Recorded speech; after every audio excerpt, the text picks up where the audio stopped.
can you. So can you. Abdel-Farid William Quenum.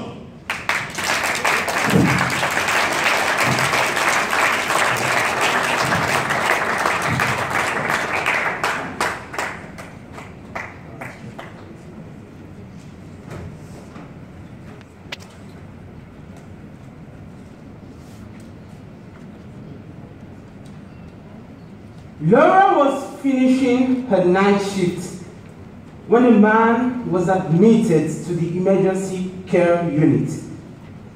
He was in full-blown malaria attack, and just as she has done many times before, Laura administered a glucose intravenous solution.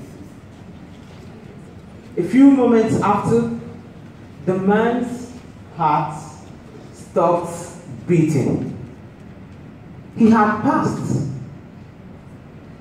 It turns out the man was a type A diabetic. Laura should have questioned the patient to find out his medical history, but she never did that. She just didn't care. She just wanted to go on her break. We may have never caused a death, but we have all been guilty of neglect at one point or another.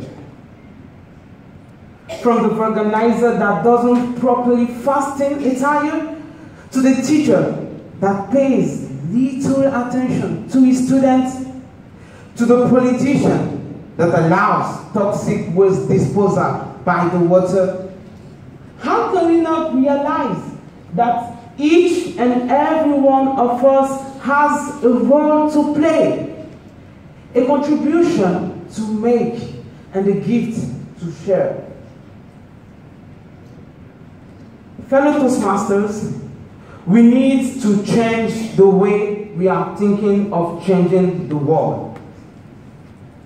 Our educational system is failing us. Oh yes. Healthcare is mediocre. Oh yes.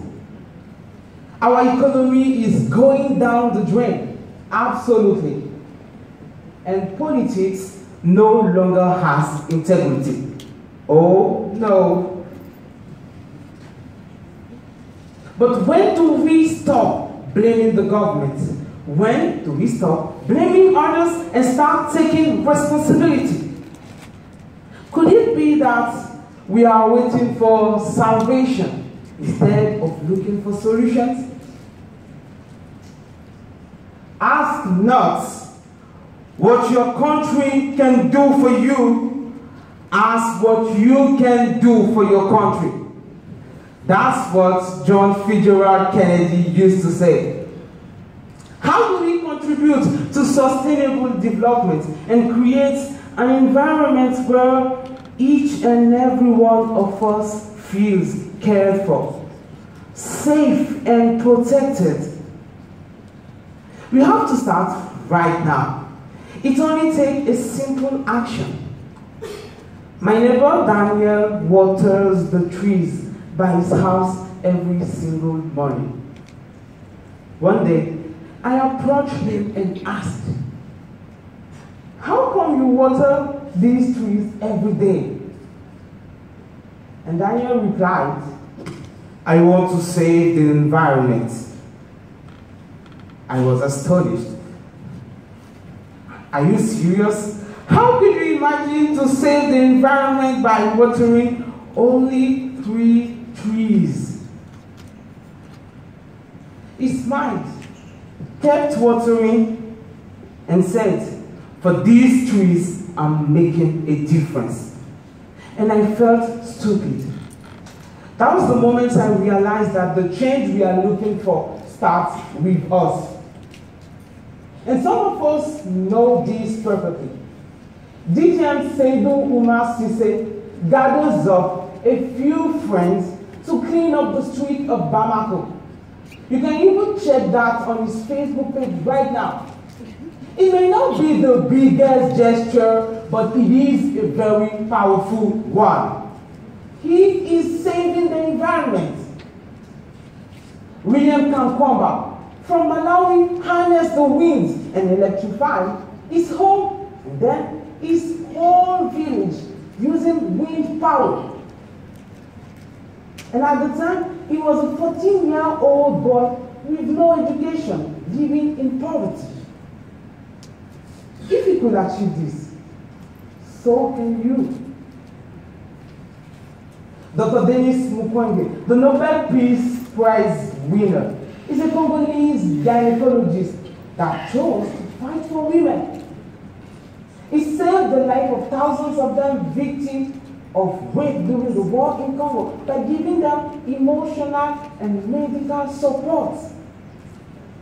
Had he waited for the government, those women would have probably lost their lives and left behind thousands of orphans. If he achieved this, so can you. And last but not the least is Tony Elumelu, the CEO of the United Bank of Africa.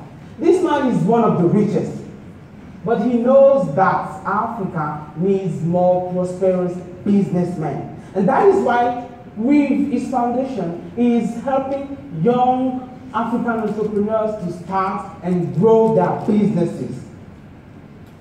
If you can do it, yes, you can. Ladies and gentlemen, change starts with you, with us. But it doesn't start until we do. Remember, each and every one of us can make things better. It is not about being a superhero. It's about making simple actions that count. And if you can make that happen, it will definitely be a role well played, a meaningful contribution made, and a gift, a great gift, shared. Come on,